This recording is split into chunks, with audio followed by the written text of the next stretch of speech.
Greetings, YouTube. For the past 10 years, Hendersonville High School, and this is in Tennessee, has offered an honors world study class, which is a 36-week course, and in that course, 3 weeks of that is learning about Christianity, Judaism, Buddhism, Hindu, and Islam. So, some religious diversity studies. And as part of that 3-week segment of the class, they were going to be visiting a mosque and a Hindu temple, until parents complained that this was all going to indoctrinate their children into Islam. And there's some very important quotes here from one Kelly Fussman, who graduated from this school in 2012. She took this course in 2008 to 2009.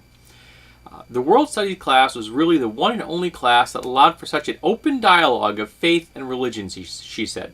Fussman said Amanda Elmore, who teaches the class, was the first teacher, she said, who made her think critically about the world, quote unquote. Without her pushing the limits, I wouldn't be so open to new cultures, Fussman said. And therein we have the reason that these trips have been canceled. Because there are parents concerned that their children are being exposed to new ideas and religious and cultural diversity.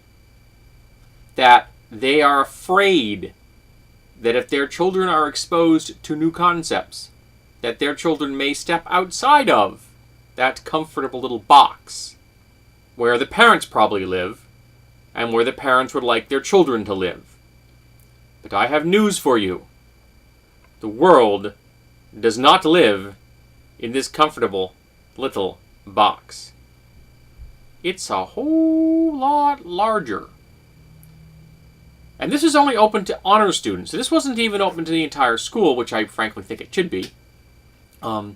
Because the more education we have of people having an understanding of religious and cultural diversity, and the greater we hone their skills at critical thinking, the better off we will be.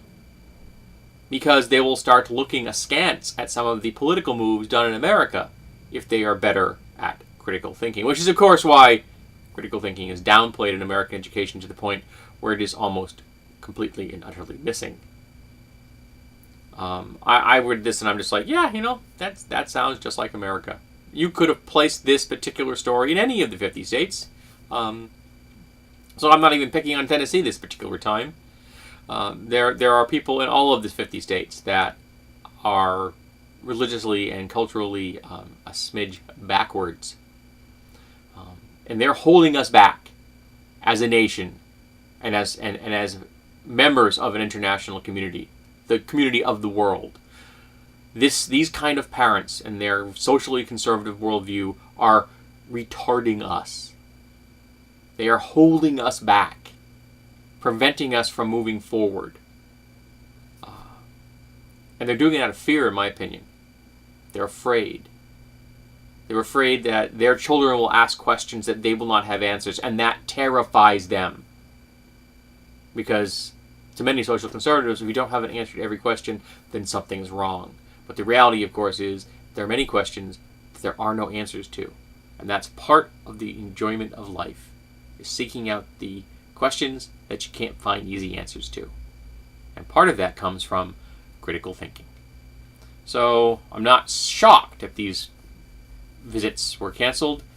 I am, however, somewhat dismayed.